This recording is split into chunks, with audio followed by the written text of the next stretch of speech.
Good morning, everyone. I'm Catherine Page, the founder and director of Agents of Change training team, Social Change Warriors. We are hopefully going to be a nonprofit soon, but we are a startup program.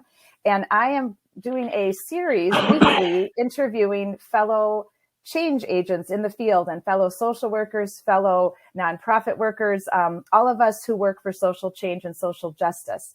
So I'll be doing these interviews once a week. And today, I am really happy to say that I have with us today a fellow colleague of mine, Anthony Carter. And Anthony and I met about 2 years ago now, almost, when we took a when we took a documentary filmmaking class at the University of Southern California, which is my alma mater. And we were fortunate enough to be under the direction of Professor Angulu, who is an amazing documentary maker and a professor at USC. So I owe everything I learned about my first documentary to Professor, but also to great people like Anthony, because he was a great, he challenged me. We had meetings outside of class, and he also made his first documentary in our class that we produced those and directed those last summer. So those are both on our YouTube channels, and you can find La Vida, which was my first documentary, on our YouTube channel, Social Change Warriors. And then I'm going to let Anthony introduce himself to you and tell you a little bit about him and what he's doing in the field to make a difference for social change and social justice. Okay, good morning, Kat. Very honored and privileged that you invited me to come and speak with you to talk about what I'm doing, to be a part of this wonderful movement that you are spearheading. So good for you. Thanks. I'm a filmmaker, and I am a writer. I am a husband, a grandfather. I'm a puppy owner. I am a comedian. I've done music. I've done a lot of creative things. I primarily what I'm focusing on now these days is a lot of filmmaking. I recently started a production company so I can do my documentary films, just because I want to do them. And I decided to do it because I just kind of got tired of just waiting for people, and decided to give myself permission to be great, give myself permission to make mistakes, to learn, to change, to challenge myself. Having a blast doing it. I started doing it before I knew what I was doing. Still don't know what I'm doing. Still kind of like putting one foot in front of the other, but learning a lot. Being very, I don't want to say strategic, being very curious about the filmmaking process and what it takes to tell a story, and how do you tell a story that moves people and gets them to change their thinking and their behavior. Absolutely. I remember when we first started the documentary filmmaking class, and Professor asked us to go around the room, and we each took a turn and said, why do you want to tell a story for someone else? Why do you feel like you need to get into their life and pull them out of their comfort zone and tell a story about them? Because that's really what documentary filmmaking is all about. It's about going out into the communities and finding people that are going through struggles or that have a story to tell about a program that they started and the struggles they had to bring their program up, to the forefront. And it was, you had to really think about it for a minute, right? He really challenged us with that question. Why do I think that I have the right to just go in and say, hey, do you want to make a documentary with me? Can you tell me your story? Can you tell me your plight? Tell me your struggles. And so, to do social work documentary filmmaking is a little bit different, because we have to be really respectful of people and meet them where they're at and basically let them tell us how they want us to tell their story. So we don't always get to be in control of the narrative like you do sometimes when you're making a documentary about things that don't have to do with social work.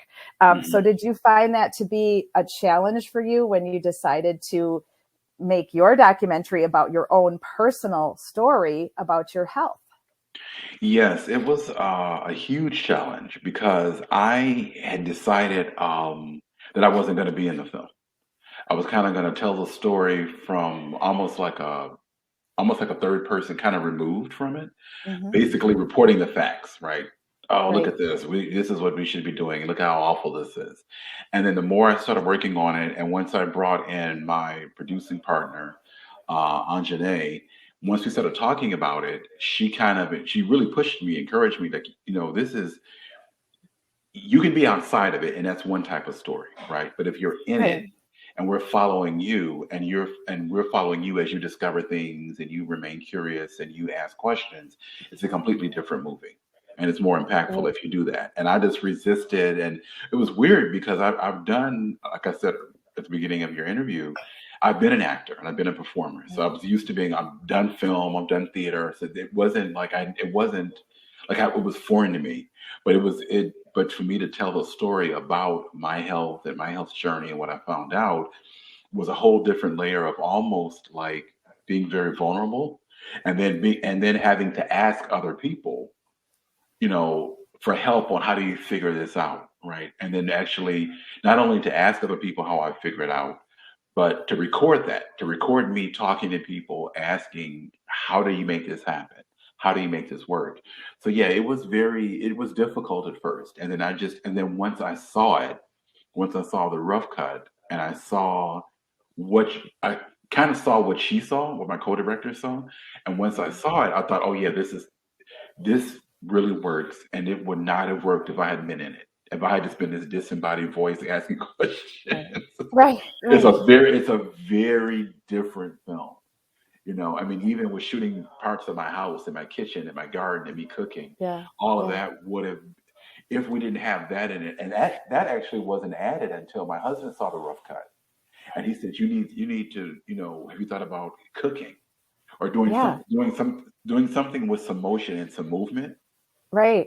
That wasn't in there originally, and we went back in. I had her come to my house, and I Yeah. said, I'm going to do this for an hour or two on a Saturday, and I'm going to show you around the garden. I'm going to cook. I'm going to, And when I saw that, I thought, yeah, that is definitely what the film needed, was some movement and some, Yeah.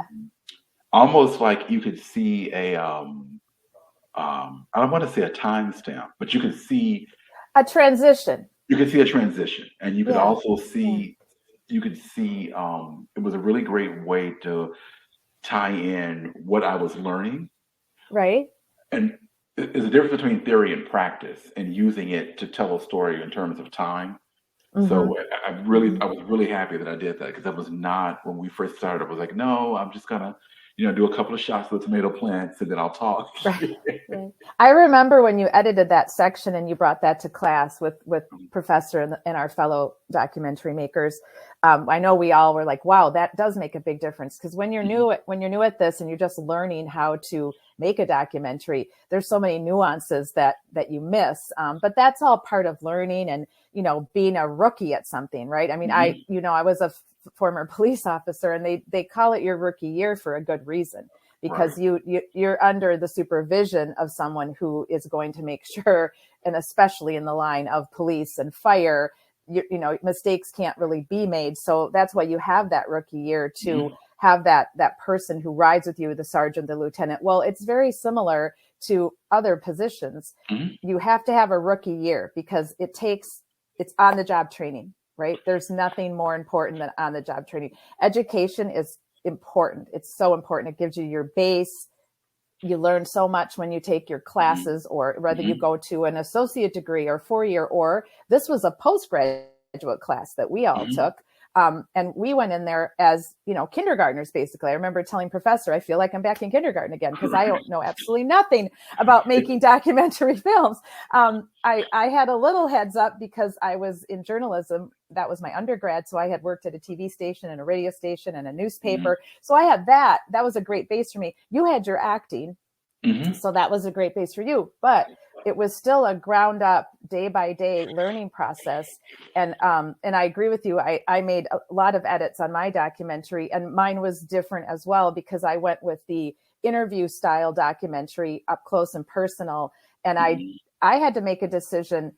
Did I want to be in any part of my documentary as the interviewer? So did I want to have the Mhm. camera set up so that it showed me interviewing La Vida? And I opted for no for that, because for me, this was about her story, her survival. I didn't want to be on camera. And I'm so glad, because I had a couple people advise me that it would have been okay to include a session where I was interviewing her, and you could see Mhm. both of us, and you could see me talking to her and see my expressions of empathy.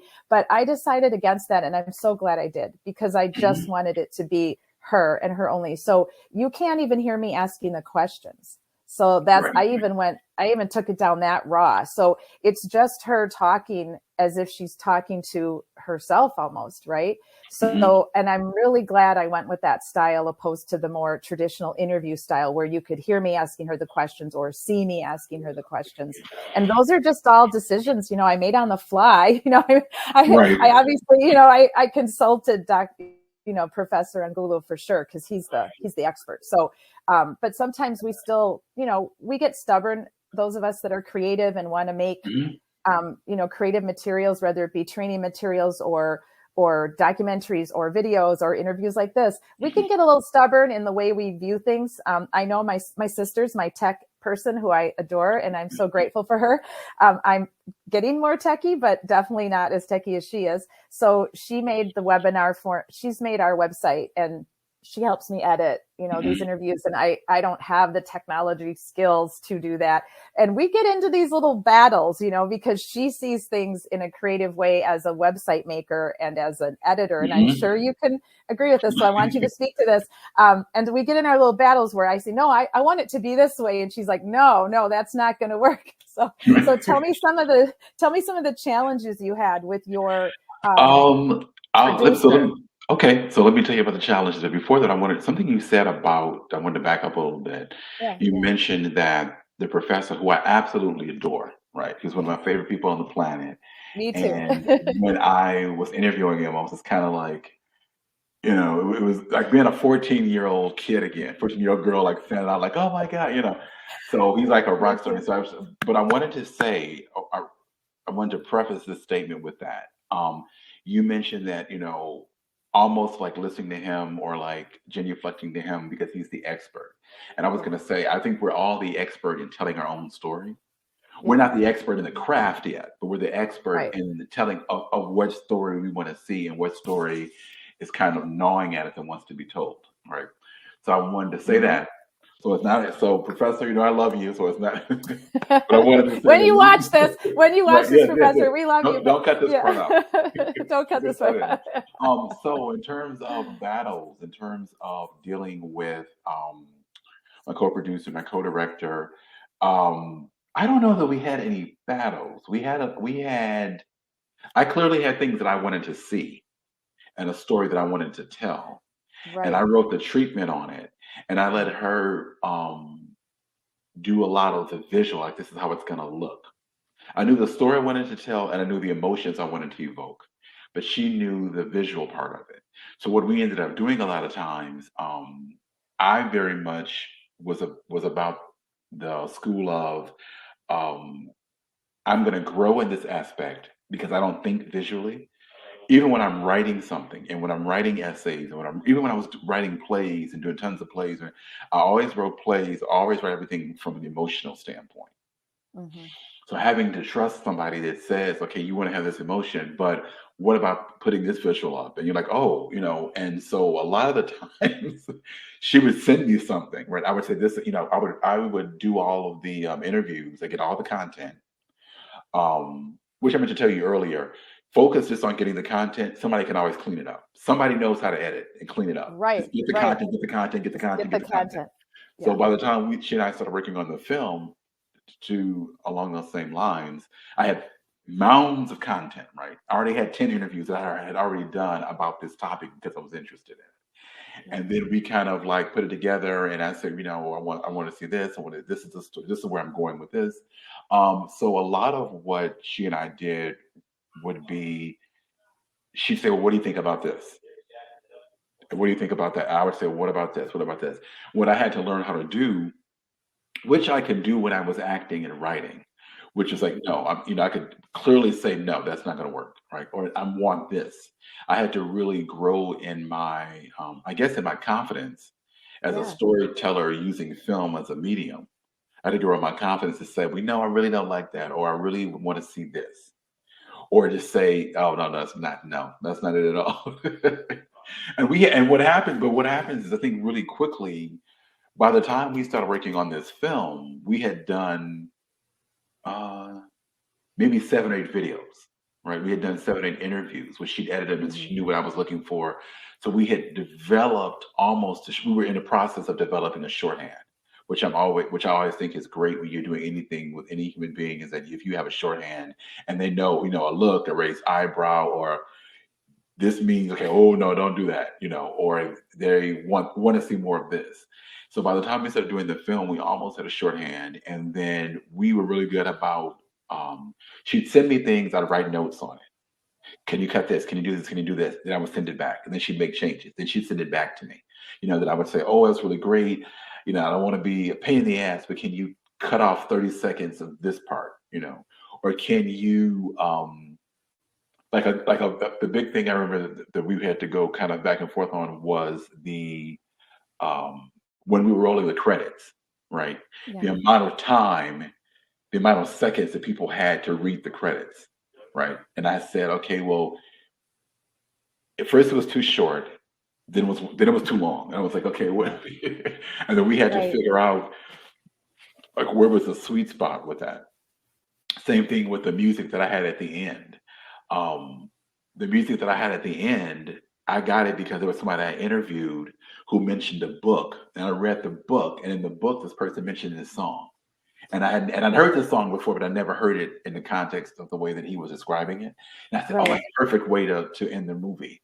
So then I'd go to YouTube and find the video and find it. But when I went to it, I had to figure out how much of where do I start? What do I want her to start with this music, and what I want it to end? So to Yeah. answer your question, yeah, there were never any big knockdown dragouts. Yeah. The way that I used to have when I was acting and writing. Like Yeah. when I've been writing and publishing books and publishing essays, and when I was doing all this Shakespeare when I was back in New York, there were people that I really respected me, and we'd have these big, like, okay, can I just try this? Right. I Right. know you have this Right. in your head, but let me just, because I would always come into everything with a whole bunch of, I hope, lines memorized and a whole bunch of choices I was going to try. Right. Yeah. Where most people needed people to coax them along. And I was like, I got 10 different things I can do. So this is different. And I'm assuming that as I grow and mature as a filmmaker, the discussions will become different, right? The discussions with my co-producer will become different because I'll have an Right. idea Right. of what I'm really looking for. Like, okay, this is what I'd like to see in this frame, you know. Right. Right. So I think and I think it's the way to do it. There's a way to do it and be respectful. Oh, for sure, So, for sure. And this I should whole, apologize to my sister. We didn't have any knockdown dragouts. I wasn't trying. I was making fun. We get along great, and like you said, I could not be doing this without her because she is my tech end. I am the creative thinker end. So, but yeah, it's a real important relationship. And so, the reason I asked you that question is because for future documentary makers out there who are social workers like myself, who have never even thought that this was a possibility, how can I use my social work skills and make a film? There's a lot of things to think about before you try to venture out. And you definitely want to make sure you have a partner. You can do a lot of it alone, but you've got to have that technical partner, that extra set of eyes. Like you said, that person who knows a little bit more about the tech end than you do, who can help you clean up your videos and just to give you like I said, just another look at what you're doing and another perspective. I know there was a part when I was making La Vida, and we were working on editing. Like you said, I had like 10 interviews already before we even started the process of cutting and blending and melding everything together and just having that other set of eyes. And I remember even asking you, when I showed you my rough cut, and I remember the great feedback that you gave me and Professor gave me. And so it's really important if you do want to, start out and take on a project like this with a passionate area that you're passionate about, that you make sure you kind of put a little team around you first before you do that. Would you agree with that? I would definitely agree. I want to add a caveat to that. I think you're always honing, cultivating, curating your team, right? You start working with a group or a person, and they get you to a certain level, right? And then you have to decide, okay, do I have the right people on the bus to get to this, to do this next thing? And I think Right. one of the things that I've had to learn how to do, and I did all the time. I lived out east. I lived in New York. Is that my vision, what I've always hoped for, what I've always lived for, what excites me is that you get a group of people together, 4 or 5, however many people are in your, in your tribe. You get a group of 4 or 5 Yeah. people, and you work on different projects. And every time you Right. work on a project, you put on a different hat. So here's an example. It's kind of like when I was in New York doing theater, I was in theater troops, and we were a group. So maybe this time around, I wrote something, and you acted in it, right? The next time Right. around, and even in the same show, you might write something that I act in, and maybe the professor directs, right? And then I direct Right. something. So you're using all those muscles, but everybody, you kind of put on the hat you need to put on what you need to put on. But to answer your question, I think it's super important to have a group around you, but I also think it's important that you get started. Like they always, I don't know where this is from, but you get started before you feel like you're ready. Hmm. So if you get started, you can start without a group. You can have an idea and say, you know what? And I think if you when you there's something about feeding that and that light burning when you get ready to do Hmm. something. My experience has been, and I've been seeing this since I've seen this happen for 40 years. I was thinking about this morning. I've seen it happen since I was 14. When you get really clear about what you want to do, what story you want to tell, where you want to go in life, what you want to do, all of a sudden, because you're at that vibration, you'll start meeting all kinds of people that you would have Right. never met. You would have never there would have never been a reason for me to be at USC taking a film course, right? But Right. I made some declarations. I had a relationship with somebody else who'd gone there. We don't even work together anymore. She had left the job a year before, and she just happened to send me this flyer, right? And I was like, I'm going to do it. So I think it's important that people start before they're ready and just trust. That's a big one. Just trust that, okay, what I'm doing is, good for me. It's good for the planet. It's moving humanity forward. It's not hurting anybody. I will find what I need to find when I need to find it. I will learn what I need to learn when I need to learn it, and just trust and keep putting one for. And I mean, because everything, my film fell apart. You guys may not know this, but the project totally fell apart. And I talked to Amber, and I was like, I need somebody who can do this because this is like the bottom fell out. And it fell out in December, January, right? And I was like, yikes, Right. we're halfway through the process, which I knew would happen.